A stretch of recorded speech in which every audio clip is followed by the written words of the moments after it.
Vasudevaya. Om Namo Bhagavate Vasudevaya.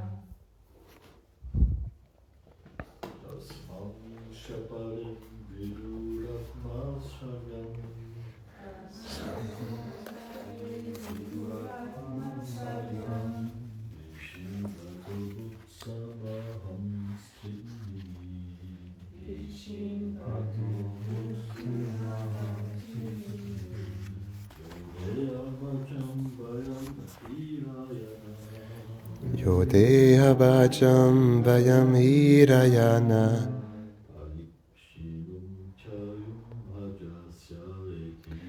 Parikshinotyayurajasya hetihi. Translation.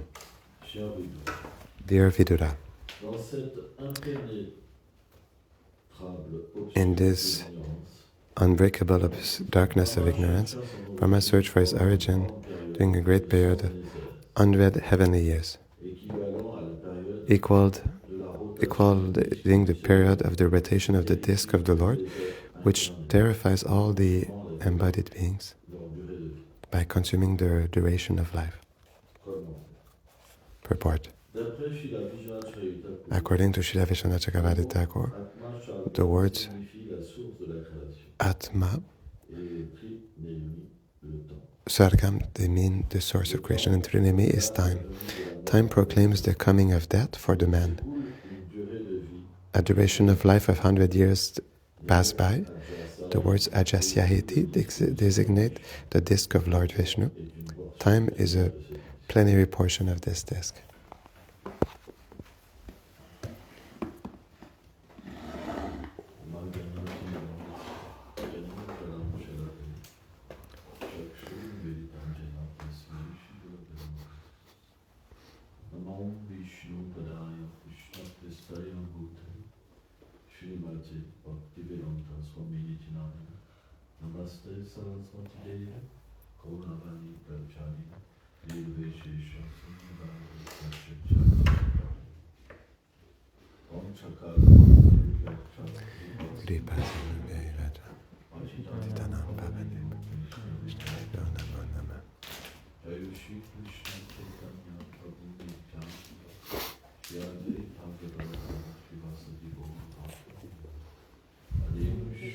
Hare Krishna, Krishna Krishna, Hare Hare, Hare Rama, Rama Rama, Hare Hare.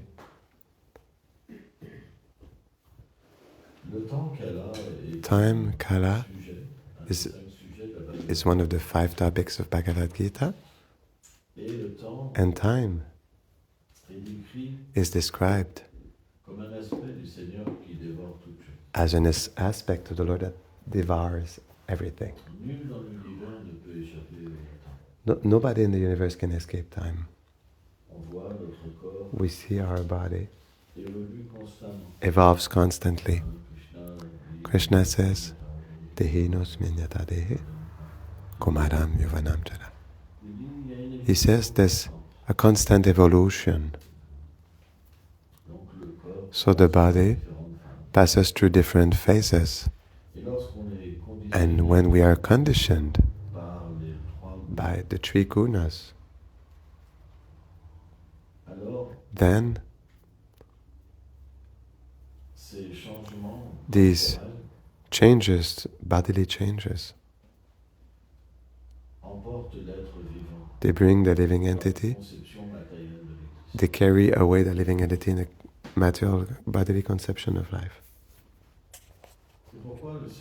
That is why the Lord, in different verses of the Gita, Matras Pashas to Konteya, for example, he says to Arjuna, to not be affected by all these changes. Because beyond all these changes, the soul is eternal. That is why Srila Prabhupada, he spoke often about the soul. All of his classes, maybe not all, but many classes, He speaks about the soul and the fact that we are not this body, because it stays a basis, a foundation of spiritual life. That is why Krishna, right at the beginning to Arjuna, what does he preach? He says, you're not this body. When we understand it, we stop accepting the mind to be our reality, which tells us constantly that we need something material, that we're lacking something. In truth, it is true that we're all searching for love in this world, but in fact, material love makes us suffer more. But what is extraordinary, it is that although we saw all living entities around us suffer in an extraordinary way because of these relationships, Maya, she pushes us to accept these same relationships. There was a great devotee of the Lord. His mother wanted to marry him. And he told his mother, Mother, are you happy in your marriage? No. And you want to marry me? Nobody ever found happiness. Only suffering. Our parents, did they not suffer? So much suffering. A cart of suffering, a parade of suffering. Still, there's something mystical that makes us believe that we are different, and that through the love of a person, we will be happy. This is Maya. It is the power of Maya. And it's a reality. If we think about our parents, we think, naturally, suffering is there. But why we think that we will be happy? Because it is the influence of Maya. Although we see everywhere death, we think we will not die. Although we see people suffering these conditions, we want to accept this condition. How can we understand this? Because everything is connected to our reality. Because at the origin we're made to love Krishna. So we suffer to not be loved. It is a principle. It is a reflection, perverted reflection. Because we're made to be loved by Krishna, but in a limitless way, in a perfect way. And when we're cut from this reality, and we're placed into ignorance, because of our desire of independence, we cannot feel anymore this relationship and this love of Krishna. And then at this moment, the soul that suffers of this separation in ignorance, what does the soul want? I want to be loved. I want to be loved. It's like a distress. But finally, when the conditioned soul, she is liberated, what she receives from distress? Because it's not Krishna. And that's why all living entities suffer in the relationships of love. It cannot be any other way, because we're the soul. It is the effect of the material energy. It is so much subtle. And everybody turn in this cycle of birth and death, life after life after life after life, by doing the same thing. It is simply that due to the grace of the Lord, and with an association and directly with His holy place, His devotees, His name, His pastimes, His mercy, that we can at a certain point become His devotee. And that it is at a certain moment of the spiritual evolution that we can come out of this illusion and realize that it is Krishna that is there. And at that moment, instead of desiring a conditioned soul that loves us, we desire Krishna. But before, even being as a devotee, performing so many austerities, we can have this desire still. It's so strong. It is only at a certain point when we become a Madhyam Adhikari that we can feel a little bit the love that Krishna has for us due to the experience of the holy name, the experience of the worship of the deity, or through the experience of the love that the Vaishnavas they have for us. And at this moment, we perceive our nature. We perceive the illusion and we escape it. It is at this moment that we become a renunciant. Otherwise, we can fall down at any time. We can be in saffron or yellow. This is not what will protect you. Because you just need someone to come with beautiful eyes so that you fall in love. Of course, marriage is something that is not forbidden, because if it will be forbidden, no condition so could progress spiritually. Because those who are on that level of consciousness, they are disturbed constantly by these desires. Constantly. And so, if this desire is not fulfilled at a certain time, they don't even know where they are situated. It's so strong that they can even doubt of their fate. That is why Krishna can make arrangements for devotees who do not have this projection of the love that Krishna bears for them. And at this moment, when they get married, they attach themselves. But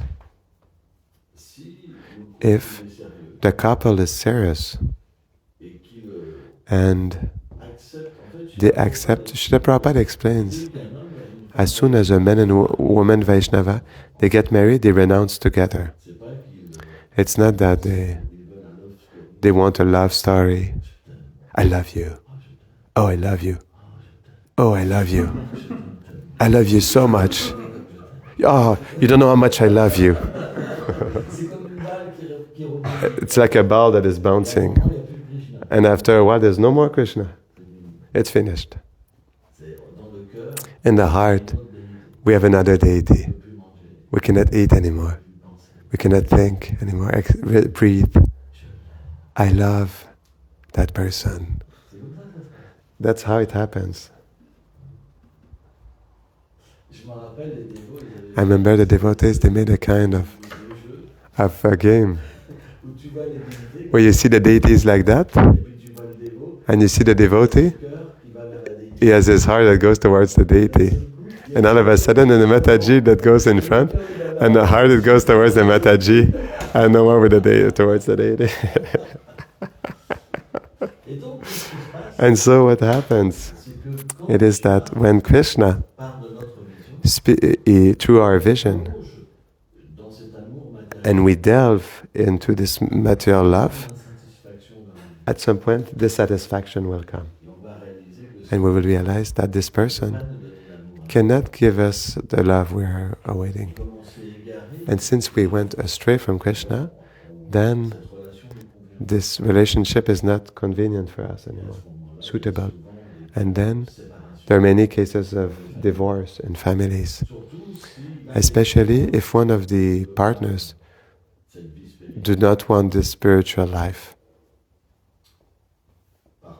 However, if both they go back on track, then they can accept renunciation together. But if we see, there's always renunciation. The proof is that the next step of Grihastha is Varnaprastha.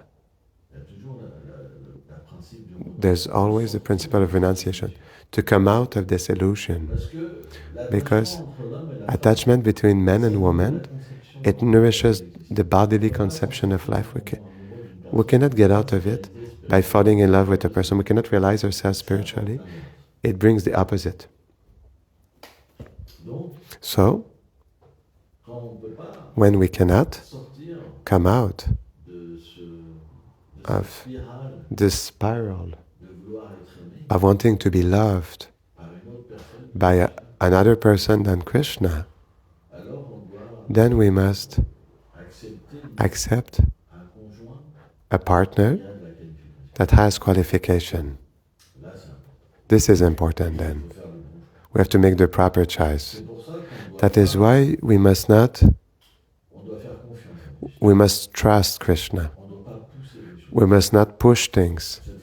It's really important because the person that will come will allow us to attain perfection, either by having a bad experience and by realizing that we deceived ourselves.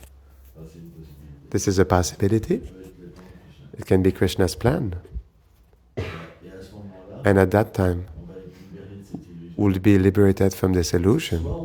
Either we will be accompanied with a person that possesses spiritual strength. Instead of falling down in sense gratification, the other will allow the other person that accompanies it to progress spiritually. In the couple, there is always someone stronger spiritually. It is really rare that both are at the same level. There's always a person that is stronger. It is a balance. And so, from there, we put in place in our life, it's just like temple life. This is for grihasthas who live outside of the temple. But finally, we do the same thing like in the temple.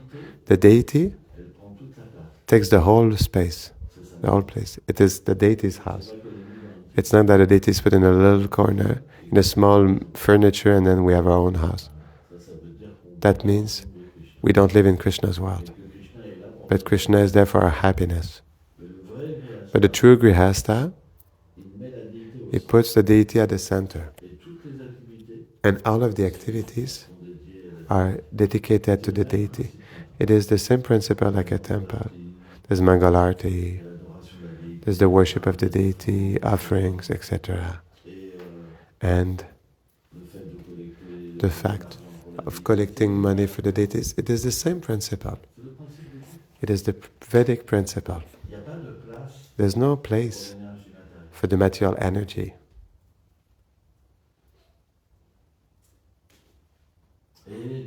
And in this way, we consider that a grihastha who lives in this way, who is completely dedicated to the service of the Supreme Lord, is like a renunciant. To the point it is explained that even sex life, it is just practiced to have children. It is not authorized outside of procreating children, because it is part of illicit activity. Certain devotees think that by being married, they don't do illicit sex life. Prabhupada does not explain that in his books. He says that sex life, it is just engaged to procreate a child. And even goes deeper than this. We must even receive the blessings of the Guru. So we see that there are few grihasthas finally. Few grihasthas are true grihasthas.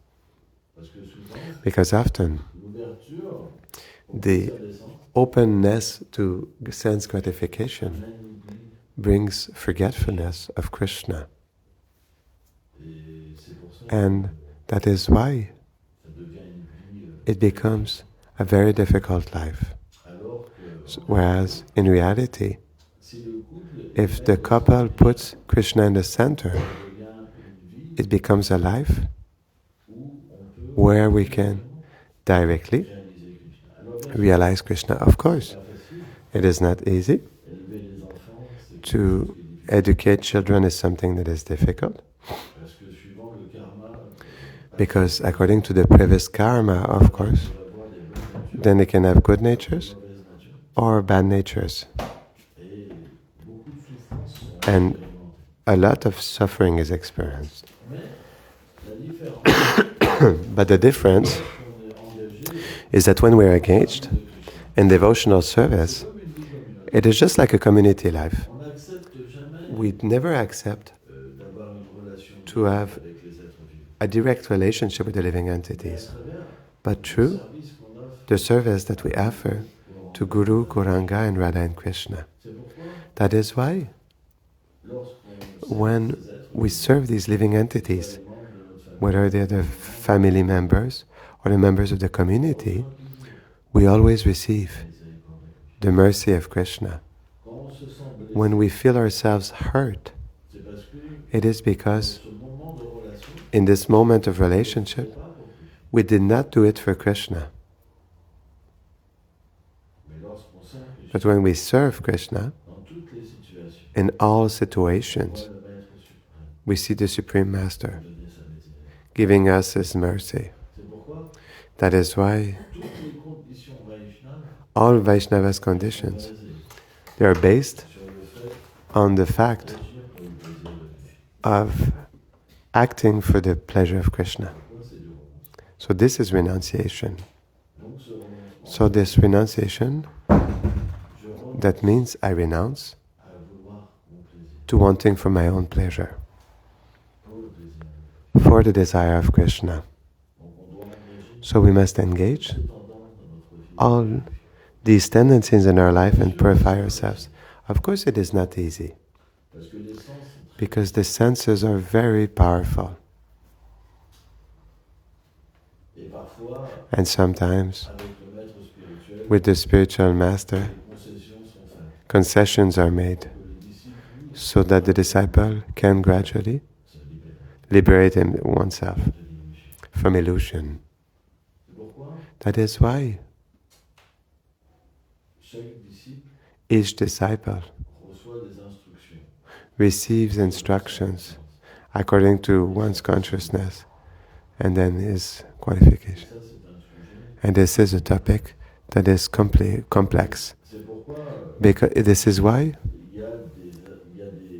there are, for example, instructions for everybody that are in the Bhagavatam, in the Bhagavad Gita, but there's also personal instructions for each disciple that do not suit for other disciples.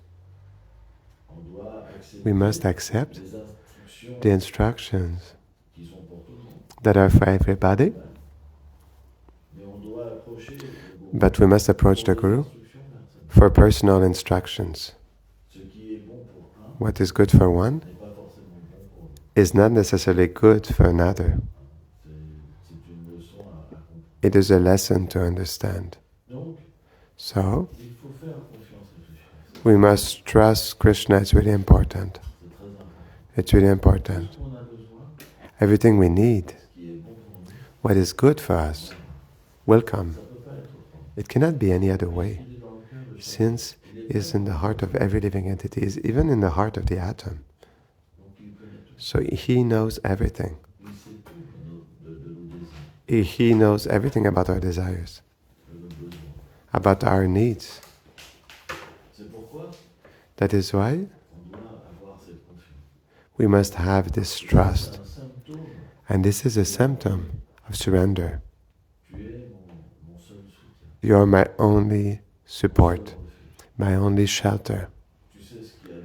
You know what is good for me. And I put myself in your hands. And everything will be given. Sometimes, when we do not have what we want, it is because it is not necessarily a good thing for us. Because if we had it, we will fall down from our spiritual life. Because our condition does not allow us to obtain this thing. Because if we have it, we will utilize it wrongly. We'll forget completely Krishna. That is why we must accept this austerity if we want to progress. Even if it is difficult, I want to depend upon you, Krishna. And if you think that for me, such thing or such situation is good, then I will accept it. Of course, we must reveal our heart.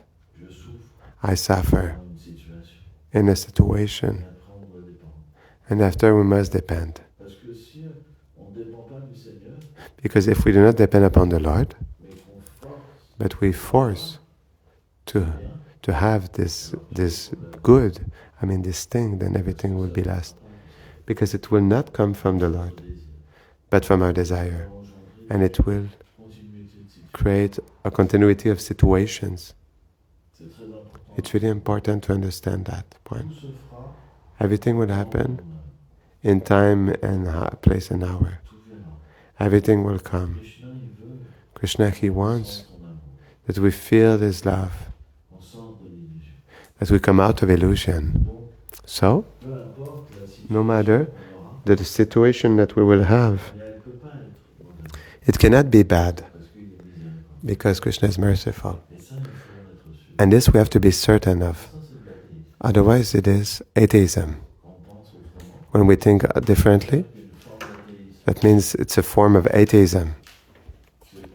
That's we think that the Lord, He cannot take care of us. He doesn't have the power to take care of His devotee. Do you think that if you give your life, they cannot take it into His own hands? Everything will be accomplished in proper time. We simply need to depend. It's difficult. There's no choice. Everything is a question of mercy. But we need to open our heart and trust. I have my weaknesses. I'm so impure. But I depend upon you. Everything will come. And then at that moment, time will have no more influence upon us. Because our influence will be coming from the Lord. Well, of course, time is a form of the Supreme Lord, but He acts on the living entities that are not surrendered to Him. Whereas when He comes in His form of Krishna, then time, material time, cannot act in the same way. Because His reality manifests in the heart of the devotee through his relationship with the Supreme Lord. And at this point, he attains immortality. So materialist, it will tell you, but prove me. In fact, it is something that happens within ourselves through meditation of our eternal relationship with the Supreme Lord. It is something that cannot be seen from outside because the body continues to age. But inside, our eternal reality manifests itself. So, this is something that the materialist cannot understand, but that the devotee can understand. Thank you very much.